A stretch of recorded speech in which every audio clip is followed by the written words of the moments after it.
The VAR Show. The one place for your weekly football update.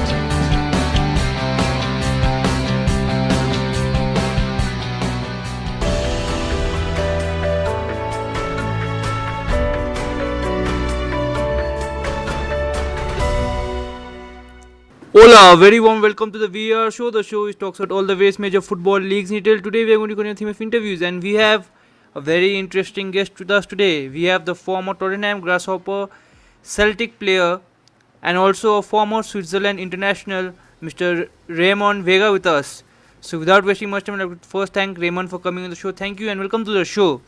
And I would like to begin by asking you, how are you and what are you doing during this pandemic period? Well, obviously, what we're just doing now, quite a lot of Zooms, interviews as well, and obviously meetings within Zoom, as pretty much everything else, everybody else, to be honest with you, at the moment, you know.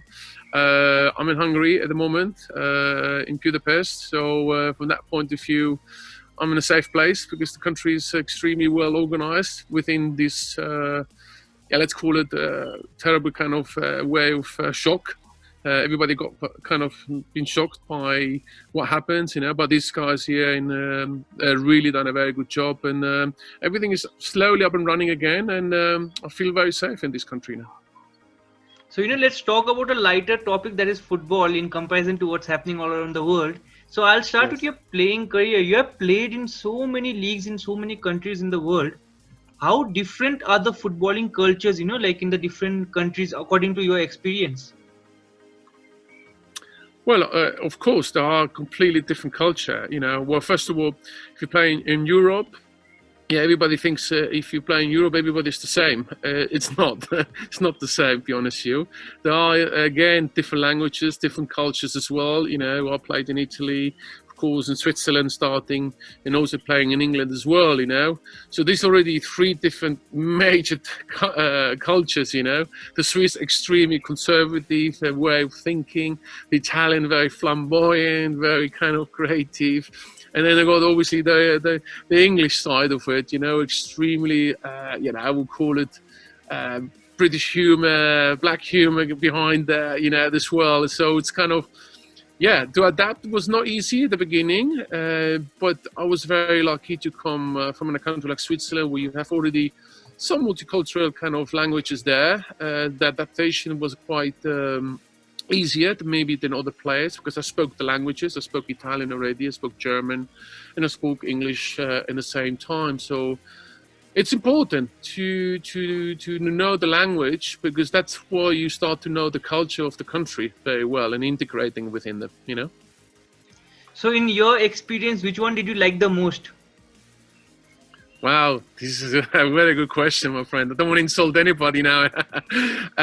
Listen, I think a mixture of all three, to be honest with you. Of course, I was born and grew up in Switzerland. So in terms of the quality and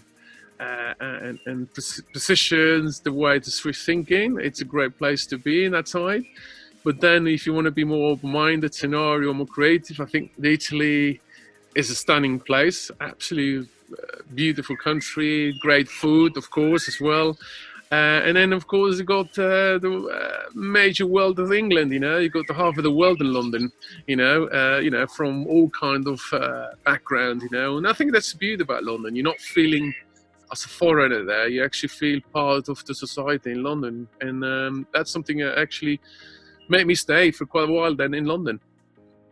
So, okay, I'll let that one go. You are very political in that, so I'll let it go. So I'll start with your time at Grasshoppers. You had a lot of success there. You won a lot of league titles and other cups. And how would you describe your time at Grasshopper? And also, could you explain us how is the Swiss league? Because the only thing maybe like an outsider like me knows is Mohamed Salah played in Basel. Well, yes, of course. Now we hear about Basel, because Basel at the moment, in the last 10 years was or more, pretty much started to be very successful. Quite a lot of money came involved there. When I was playing at that time, Grasshopper Zürich was the club in Switzerland. And in terms of branding and name, today Grasshopper Zürich is still the biggest club in Switzerland. It's now, unfortunately, in the second division. It was mismanaged the last 10, 15 years, financial crisis got into the club as well, where pretty much put it where it is at the moment, unfortunately, But Grasshoppers Zürich is without a doubt the club to be when I was playing football at the time. And I was very lucky with 16 years old to join such a big club from a small little village. I came out outside of Zurich. It's called Trimbach, near Olten. That's the main city there. Can you imagine 15, 16 years old coming to a big city? At that time, big city, we call it Zurich, do a big club like Grasshoppers to play, It was an honor. And then I had a great 6 years run there. As you just mentioned, I think from my point of view, I look back now, it's one of the most successful period Grasshoppers Zurich had at that time, So I'm very glad that I participate part of the success and history of this big club in Switzerland, As I say, today Grasshopper is in a different place than he was when I was. I hope in the future they will do it, but Basel, of course, at the moment is the club to watch, to see. But I think Grasshopper might come in the next 3 years because I think they have a new owner as well now. Definitely, hopefully. Even I have taken Grasshopper when I play FIFA, Good. So manager you know at least the club from digital point of view, you can play FIFA on it, So was I now in the team, Grasshopper already, or was there younger players already there? I think it was younger players because it wasn't like back then. Oh, don't make me feel old now, my friend, No, but it's good. It's good to have Grasshopper, even at FIFA, to have Grasshopper Club Zurich in there means, it's definitely one of the main clubs in Switzerland, So, I was very pleased and honored to play for such a club at that time for Switzerland. So after that, you had a brief spell at Cagliari in Italy. I don't think so. It went according to how you would have wanted because you stayed there for a very brief spell. How would you look back at your time in Italy? Well, first of all, it was a dream come true because I played in the Euro '96 in England just in that summer before with the Swiss national team. We played a great tournament. For us as a player, I was a youngster to play such a big tournament. It was unbelievable experience, play against England, Holland, Scotland at that time, one of the best players. And I will say, and I repeat again, I think in the mid-90s, I think one of the best players in Europe were playing there, in the world, I would say, be honest with you, and be part of that. It was a great honor as well, And then, don't forget, Serie A at that time, it was one of the biggest in the world league. We took in the best players in the world playing at that league. We took in the Gabriel Batistuta. We talking about the Ronaldos. We took in the Brazilian Ronaldo, very quality one. The Del Pieros. We took in Zidane and all this. And I was honored as a defender from Switzerland, small country like Switzerland, to participate such a big league. And I applied for Cagliari, great place, Sardinia. I would recommend everybody to go. It's a beautiful place to go. It's a nice island as well. And I had a great time there. But in the same time, I was playing also quite well within the Serie A. And the English clubs started to want to come for me, And that's football for you, You sign for a club for 3 years, 4 years, but you don't know if you're going to stay for 3, 4 years, be honest with them. If you start to play well, of course, you make awareness of other clubs. In that time, Tottenham Hotspurs was coming in for me. And listen, the Premier League will start to calling, and I think that was the next step in my life. And I just make a decision, and I went for it.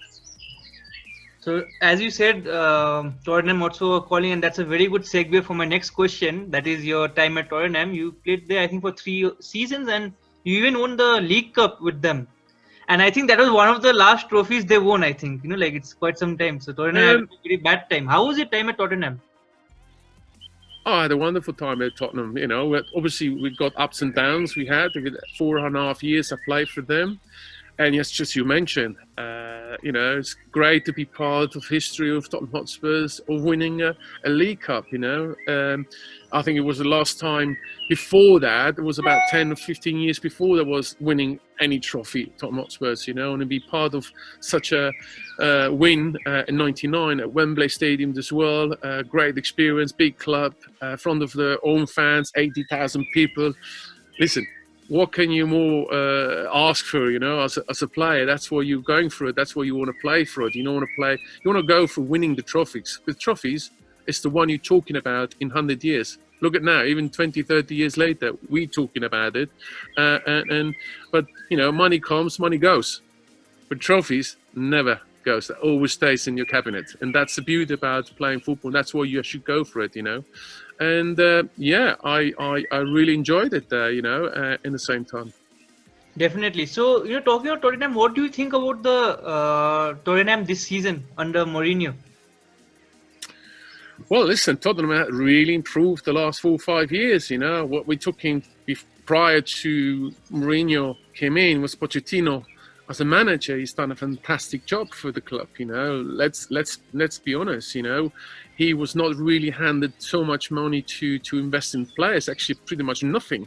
Hardly no transfers for nearly 2 or 3 years. But he built up a very quality team with youngsters. We're talking. Within 5 years, the Harry Kane came through. He's a national player now, pretty much one of the best strikers now England has. Ali Dali, all of these guys, the youngsters coming through the rank, and are now worth millions at the club, But in the same time, he went on to the final of the Champions League against Liverpool. So can you imagine? He's done a very good job with the club, with limited resources he's been giving, at the same time, they've done a very fantastic stadium, $1 billion of stadium, unbelievable state of the art. I don't know if you see it or maybe you saw it in video clips, or maybe you're going to visit one day. Hopefully, I'm more than gladly to invite you once you come to London. But it's one of the best stadiums now in the world, I would say, to be honest with you. It's a great stadium, but at the moment they have a great stadium, but they have to improve the team to be the same level as the stadium, to be the best in the world, and that's not the moment the case. But I think they improved massively the last 4 or 5 years. And now with Jose Mourinho, he's a different character, as we know all. He's Jose. He has his own way of dealing it, but I think he knows with who he's dealing with. Tottenham Hotspur. It's not the same to be managing Man United or Chelsea or Inter Milan or Real Madrid. Tottenham Hotspur is a different way of managing the club, the way even the chairman, Daniel Levy, is managing it. He knows that he has potentially not completely free transfer of all the players. He has to be looking to the money, what kind of players to come in.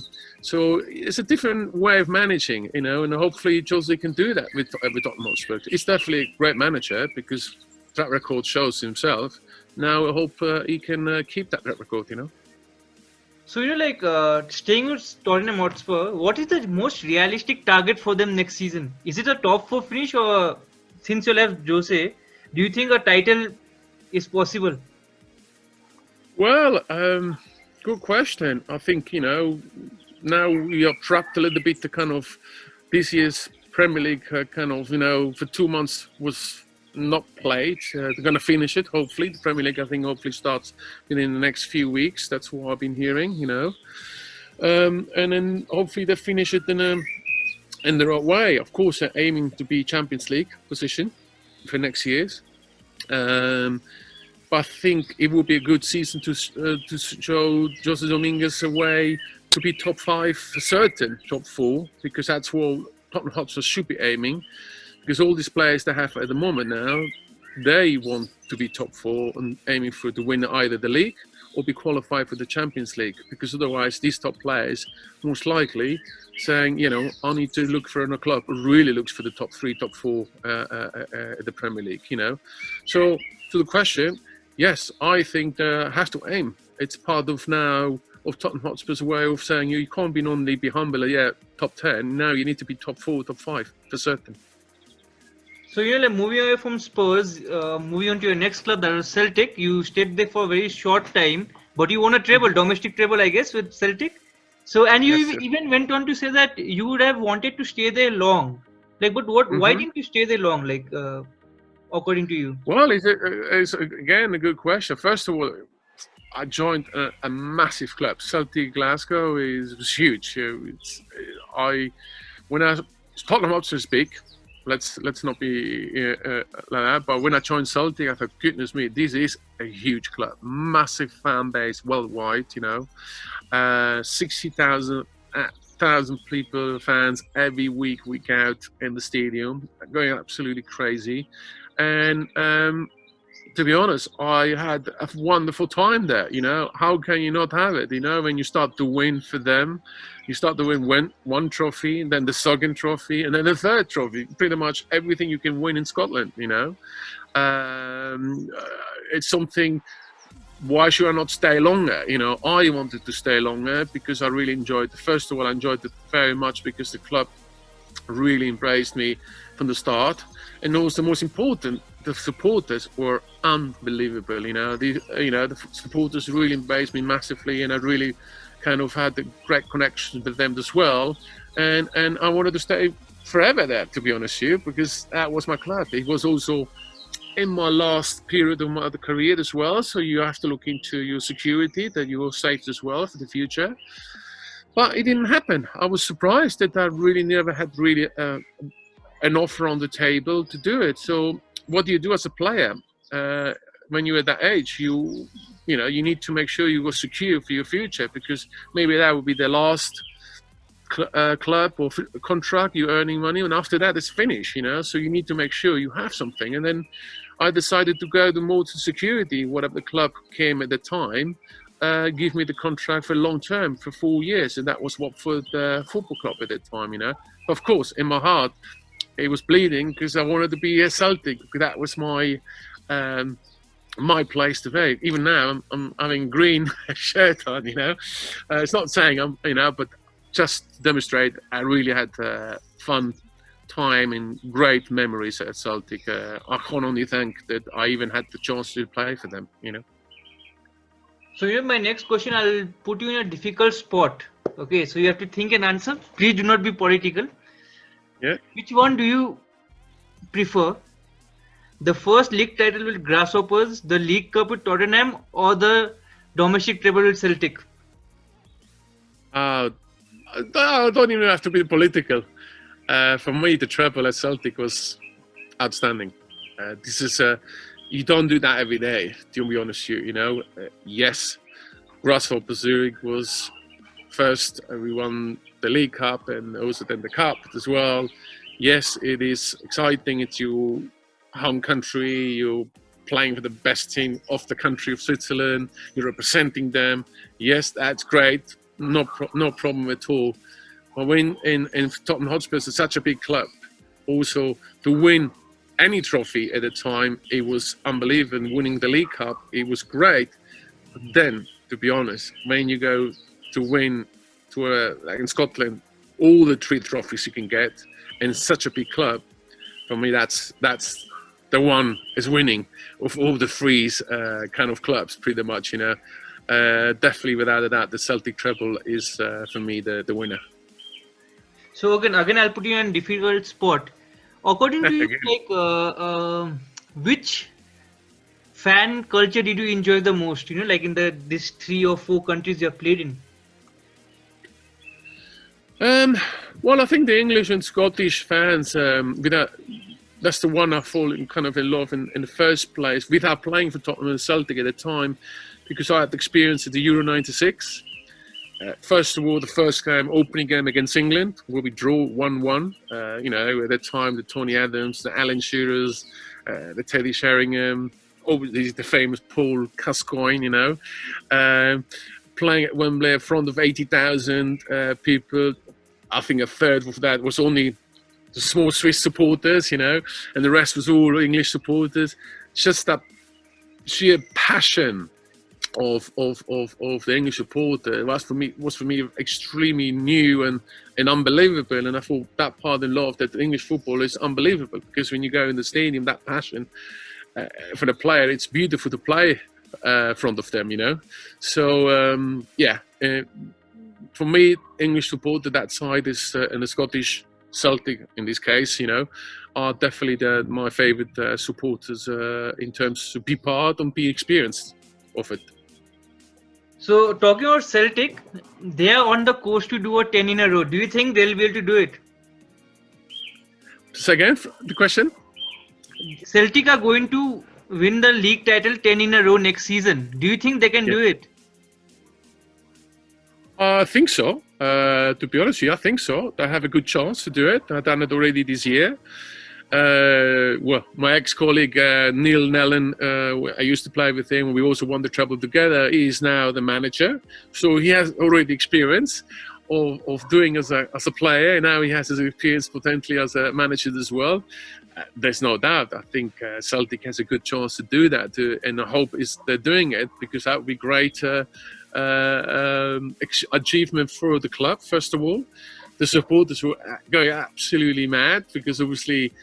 Because I don't know if you know a little bit, but the rivalry between Glasgow Rangers and Celtic is huge at Glasgow, massive, So for Celtic to win the 10th in a row, it's like, wow, you're going to be the master of the city in Glasgow, And of course, I do hope that they're going to do it. And I hope also my colleague and partner used to be Neil Lennon is doing as a coach, because he's a fantastic coach. He can do that. Yeah, absolutely. I hope so. So, now moving away from your playing career, I didn't know this. When I was doing research about you, I found out that you wanted to buy Portsmouth in 2009, and unfortunately it did not happen. Could you shed some light on it?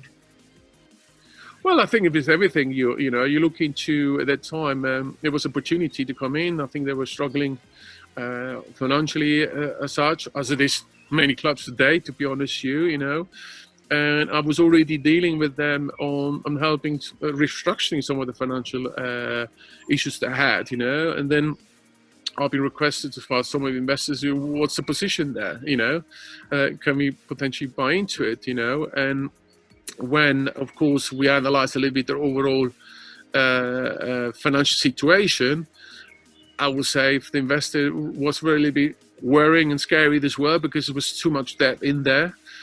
Compared to the money they wanted to it, So that was pretty much where it fell down, It's too much debt compared to the money they're asking for, And that's what's kind of the people walk away from that, and not many people then actually, be honest, afterwards bought into it, So also along with that, in 2015, you also wanted to run for the FIFA presidency. Like, if you would have won, what was your campaign about? Like, what would you have changed? Oh, goodness me. When 2015 to now, there's a lot of things. 2015 was a different aspect, the world of football. I think the world organization, FIFA, was in a different planet in terms of, a lot of the corruption side, a lot of kind of transparency side was not there. It was really run the old-fashioned way, compare what is the new football area coming into it, the digital side point of view deteriorized, the major money came into the game.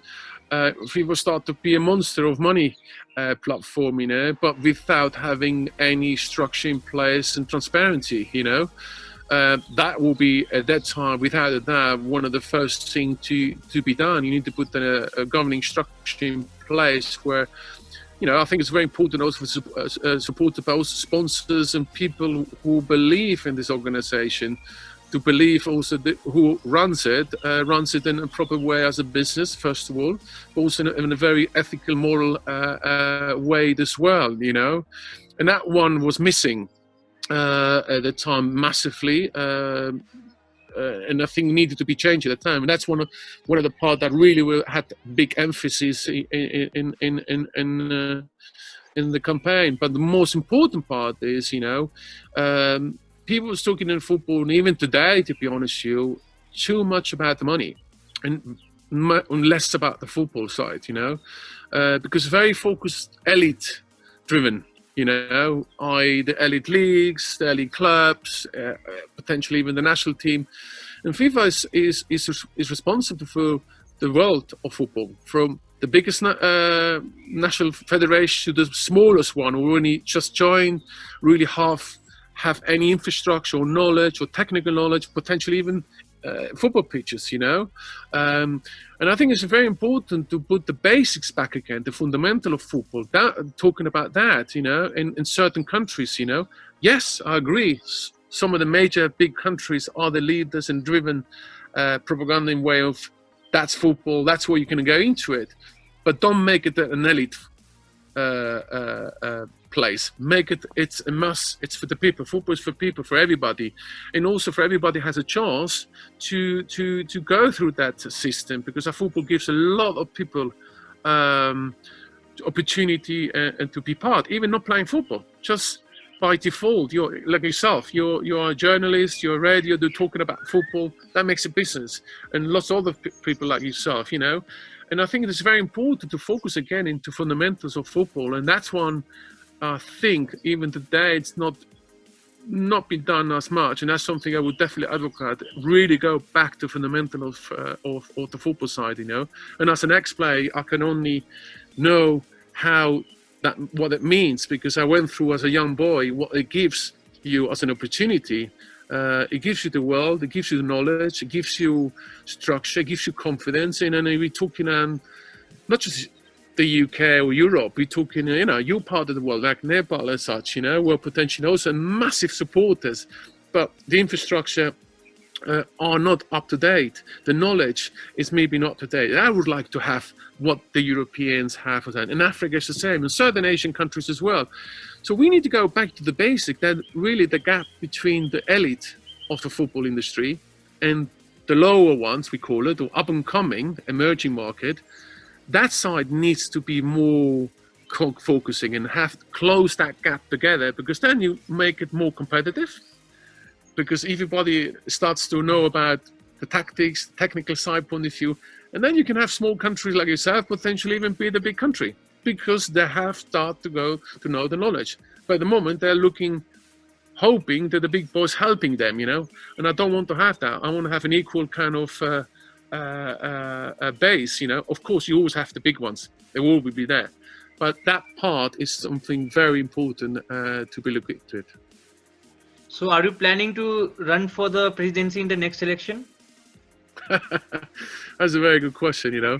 At the moment, I just I'm happy where I am at the moment, you know, and see what's going on, and that's it. But of course, I'm very happy that you're asking even this question, you know, because in the back of my mind, it's definitely something I experienced, very good experience at that time when I went to look into it, you know. There's no question that I will not potentially consider it, you know, but important is the support is coming behind me, because that's the key part of it, you know. But my ideas and philosophy is very clear, you know, as an ex-player, and not just ex-players, also have the knowledge within the business industry, merging these two knowledge, and I think I can give very much lots to lots of federation and then lots of in the football industry. So, you know, like the next question again will be one more difficult, maybe easy also, because I do not know, it depends on you. So if you had to choose one moment from your playing career which you would cherish for the rest of your life, which one would that be? Cool. That's a good question. Which one would be the best one from my career? Okay. I will go back to the Celtic period, you know.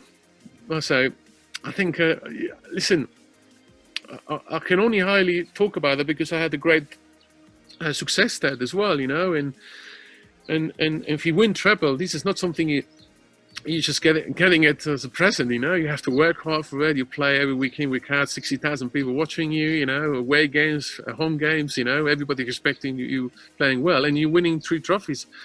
There's, without a doubt, from my point of view, one of the best kind of experience as a player. So, you know, like, again, I'll just dip into your playing career. So, you know, you played as a defender, and in your career, which player was the toughest you faced? The toughest, to be honest? I think it's definitely when you play for the Serie A at the time in the 90s, mid-90s, there's no doubt as a centre half, you played as a defender, one of the best strikers in the world. As I mentioned, I think previously, you have pretty much week in, week out, not just one match every month you have the best players against you. It's really every weekend. You have once Gabriel Batistuta, the next you have Robbie Baccio, then you have Del Piero, then you have Zizou, and then you got Ronaldo, the Brazilian. So we're talking big quality names in the 90s, without doubt the best players in the world, you know, and as a centre half, you've been tested on a weekly base, you know, and to have that opportunity as small country like Switzerland coming from, you know, it was very exciting for me, you know, if you're confronting Gabriel Batistuta or Robbie Baggio, you know, where you before you're just seeing in the TV and suddenly you just have to mark him, you know, playing against Juventus Turin or AC Milan or Inter Milan. Listen, I can't really tell you what kind of experience and goosebumps you're getting, you know, it's just pride of the games because you were like a little boy, you know, you're really kind of exciting about it to play against them first of all, and you were suddenly live, personally, in that stadium. Before you were watching like everybody else, like yourself, watching these games and very excited about it. But now, you as a player, you're right in the middle on the field and you're playing against them. You have responsibility on top of that. Listen, that's the beauty about football. That's the beauty about where we all fall in love. And that's one that I was very humble, way I would say it as well, very lucky to experience such a period, you know, and also playing against the best players in the world. How much, you know, more you want to ask for it, you know. So yeah, the Ronaldo, Batistuta, just to name it, definitely one of the toughest opponent you can play for. I'll tell you that now. You have 90 minutes, really sweating, to be honest with you, and hardcore. But listen, this is the beauty about the game, you know. You know, as a former professional, did you ever consider going into coaching?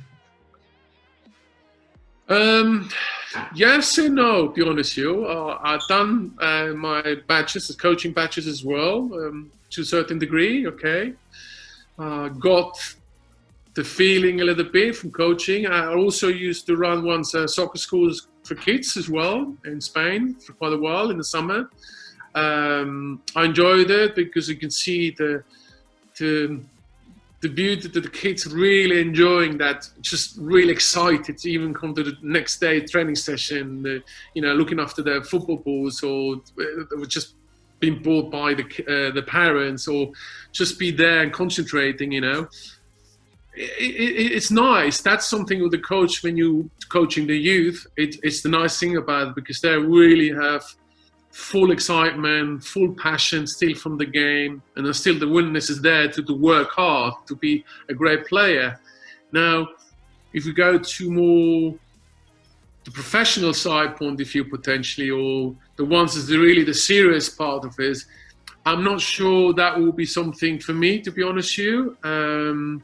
I'm more behind the scene, I'm more managing more the business side. I think will be more kind of accurate and knowledgeable, but then just be on the sideline. And because a coach for the professional side is a 24/7 job, you really have to be, and it's a lonely place as well, because you're the only one. Either you get blamed if you're losing and you get sacked, or you are the king of the club, you know. No, there's no between, you know. So I don't think it will be something for me, but you never know. But from my point of view, my side, the administration side point of view, the business side, the football side, is very much more my driven side, the excitement side, something I can actually build and put a structure in place where stays quiet for a long time, and also put something back in the industry where I've been giving to, for somebody else who will pretty much for the next 10, 20 years been giving and be sustainable. You know, I'm more in that level, to be honest with you. So, you know, like, of course, like you have played at a very high level and with a lot of stars and professionals. So have you ever been starstruck in your career? Oh, many times. many times. As I mentioned, in the Serie A, you know, every weekend when you play against these big name players, Ronaldo and everything, you're standing next to him, you look it over your shoulder and say, is that a dream? So I was like, kind of tapping my shoulder, I'm dreaming here? Is that really for real?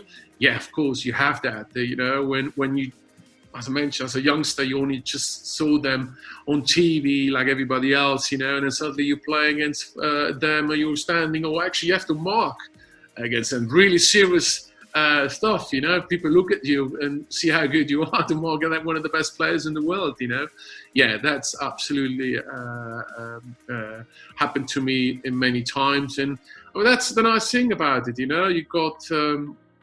got players, of course, always better or have more fame than yourself. But who cares about this? I think it's more the enjoyable part of it, that you actually can be part of their group. And sometimes, I tell you, you'll be very surprised, some of them are extremely humble, they make it bigger than what it is in the media, but when you talk to them, they're very super nice guys down on the ground, and really kind of humble as well. And I think that's a nice thing about it. Sometimes, some of the players are really been put there that he's an arrogant or you name it, but when you know them better, they're very nice, down-to-earth players, and that's the beauty, and that should be like that. The players should be down-to-earth because they've been giving a gift to present to the world and to show the world, So, like you said, you were from a small place in Switzerland called Olten. So, what was the most difficult thing, for you making it into pro? Mm-hmm. Well, I think the difficult part to be a professional player as a youngster is two parts, of course. First of all, you need luck. That's number one.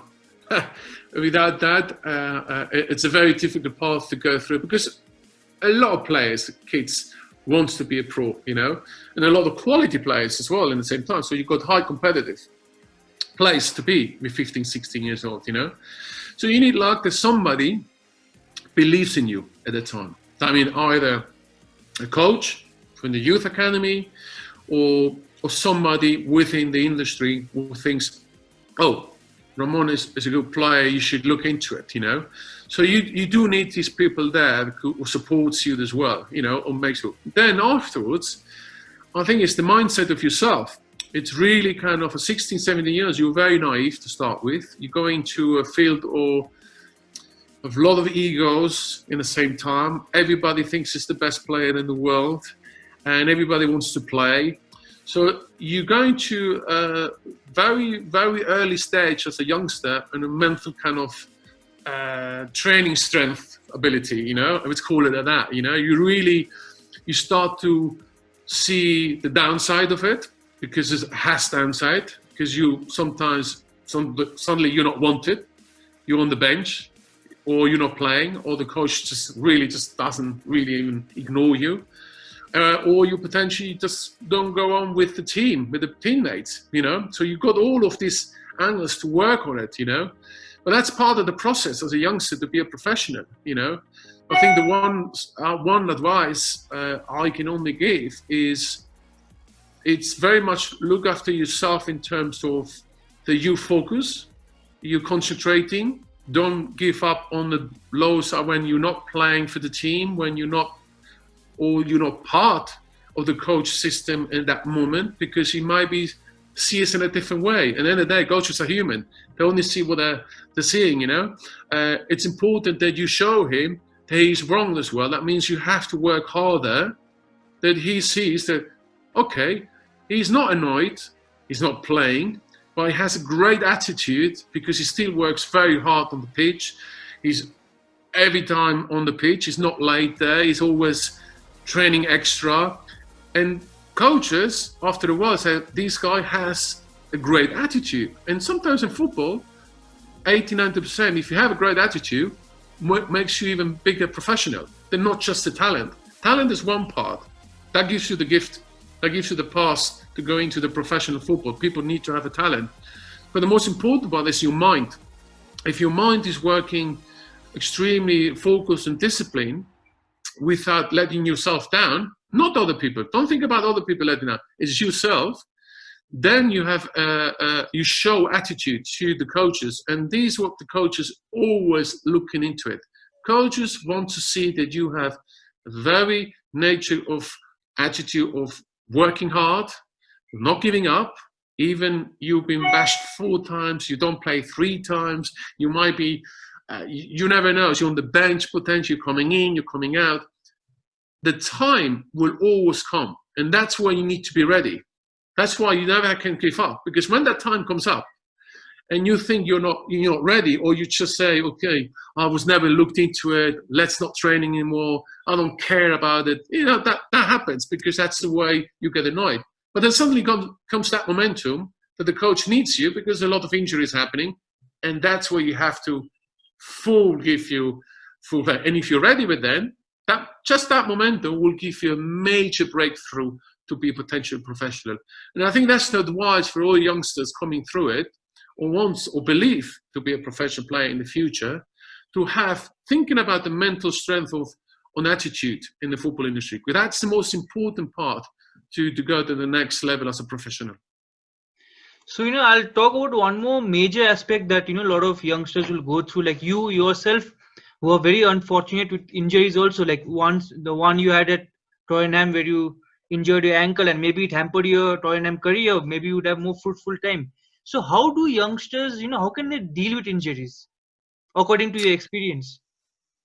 Well, good. In my experience, let me give you kind of my experience in terms how, in a way, I was lucky, because I was coming into the system at Grasshoppers Zürich, talking about the club where I joined with 15, 16 years old, The reason I joined in the first place, not just because Grasshoppers wanted me because of the talent and they saw something in me into it, because it was at the same time, my parents and my mother were saying, you need to have an education, okay?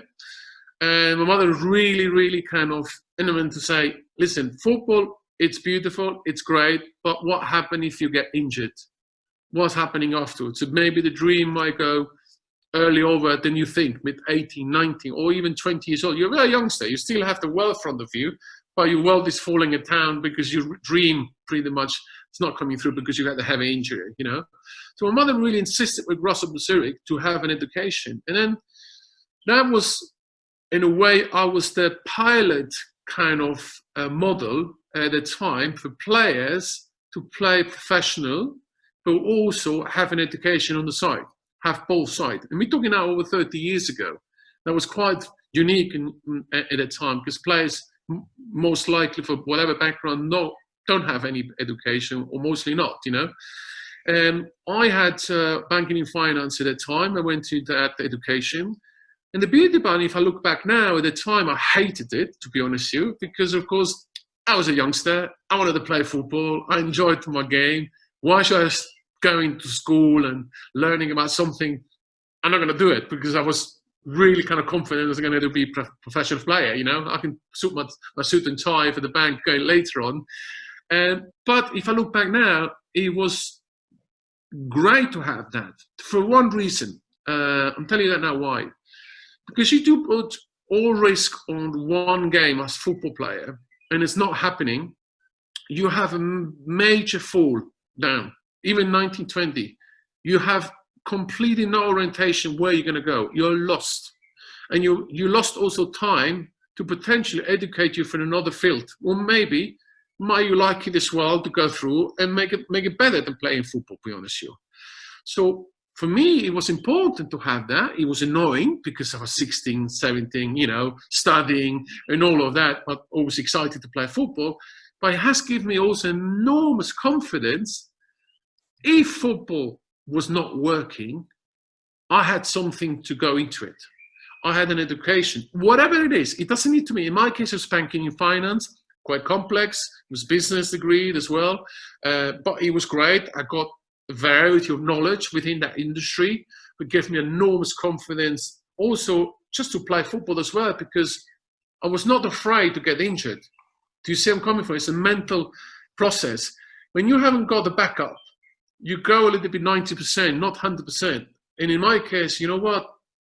I could comfortably be injured because I have a backup. I got something to get involved. And that gives me a very strength and mental strength within the dressing room as well, because it's very important you have that attitude that you get confidence, And I will advise for our youngster, if he has the opportunity, of course, each country has a different facility, infrastructure. I was lucky to be born and grew up in Switzerland. As you can imagine, there's a very good Swiss system, and I was lucky to do that, I'm coming from immigrants' parents, my parents are Spanish, So they immigrated to Switzerland. I was born there afterwards. But, I had Spanish background. So I was an immigrant to start with in Switzerland. And I know how it feels when you have to move your country to another country, they're settled, I know when my parents went through it. And I know, in my case, I was born, but I was always the Spaniard in Switzerland, So for us, it was important to study something because we needed to be proving to be better than potentially the locals, So it's very important that side. So that part was also a major thing in my career as a youngster. And I will advise every youngster who potentially wants to go into professional playing football, do something on the side, or I will even go further. The federations within, I think in this case, in UK, Nepal, and all these places were youngster federations. They're still young, but still, I think they want to do good things around it, and it's a good place to do it. To give that system to these youngsters, and not just giving them a social institution to come in as a playing football, but also give them an education system where they say, you know what, you can play football, that's your love of your life, but you also have an education in case what's happening. That will give quite a lot of people a chance, young kids from very low background. Let's to be honest. Football is a people's game. It's not an elite. And that's what I wanted to emphasize. I don't want to have an elite game here. I want to have everybody has a chance to come into it, and everybody has a chance to participate in this game for whatever background, race, religion, whatever it is. Because sometimes for certain families, that's a great opportunity. Even one kid is going through it. It covers the whole family, in terms of financially this will potentially in the future, or even give us an opportunity to give us scholarships going forward, and have an education. So I think I would really, really, really advise to every youngsters who can do that or have a chance to do it, to do it. I'm always giving the federations who do a lot of advice, a lot of football federations around the globe. I'm structuring exactly the sports education side as well, emphasis, not just the academy side on the structure, but also having the kids having a dual kind of platform. Yeah, they're coming with 14 years old, 15 years old, but they're also coming in as a kid with a potential education. Whatever happens 4 or 5 years later, that's up to the kid because we give them a great platform. So I'm advising quite a lot of that, and I think it's a lot of work we've done. Not a lot of federation has the capacity, or even the financial sources to do it. But I think it's very important to think about the fundamentals of that social institution, where I think I profit in myself, as you can see now today, and that's very essential. So I will advise every single kid or parents or listening to now, to be honest with you, to look into that, because you give a major opportunity to every single kid then doing this. So on that note, I'll ask you one final question. This is a very, very controversial question. It's the most controversial till now. Whatever I've asked you, you can throw it out. This is next level. Whom do you prefer, Lionel Messi or Cristiano Ronaldo?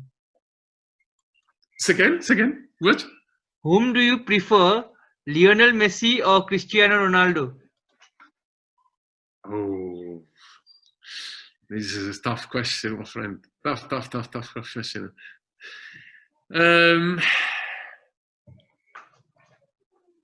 Attitude and work ethics, Ronaldo, there's no doubt. Okay. But sheer base fundamental talent, Leo Messi. Absolutely, yeah. So if you could put both together, it would be like a major bomb, we call it, But unfortunately, the beauty about that, we're enjoying two quality players, for such a long time playing against each other, and we're talking two different characters. There's no doubt, two different players as well. It's very difficult to say, yeah, one is better than another one. I think each has complementary skills, As I say, Ronaldo's attitude and workforce and mental strength. I think the mental strength of him is extremely high. And of course, the Leo Messi's way of flair of skill and the way he sees the game, where, yeah, not many players seeing it, to be honest. Even myself, when I'm watching it, wow, these guys off the clock, you know. Yes, I would say, I think from talent and fundamental point of football skills, Leo Messi would be the one I would go for. Then. So on that note, Raymond, thank you so much for talking to me, and I wish you all the best for your future. And Thank I you hope very you can much, become the friends. FIFA Thank you. president. In the future, you never know. Well, Best of well, luck. listen. I hope I can come down to Nepal to visit you guys as well. I really love to, and I heard so many things about it, not just for the country, but in generally to see what you guys up to it. You know. Sure, you can come down. It's like Switzerland itself. Maybe not that developed, but in terms of the nature, we have quite similar. Why? That's what I'm saying. You've got fantastic nature, obviously. Huge mountains, isn't it? And I can see this very careful, dangerous roads sometimes. You know, I want to see it on video clip.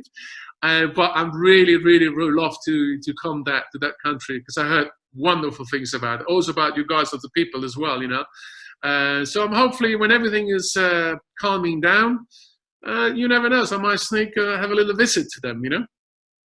Please do. Now at least you know one person. You should definitely come down, and I think you should run for the next FIFA president election. Oh, thank you very much for that. I hope Nepal will also support me because we need all the kind of support. If people think the right way, with the right mentality, why not? Thank you so much, Raymond, for talking to me. Thank you. Bye-bye. Take care.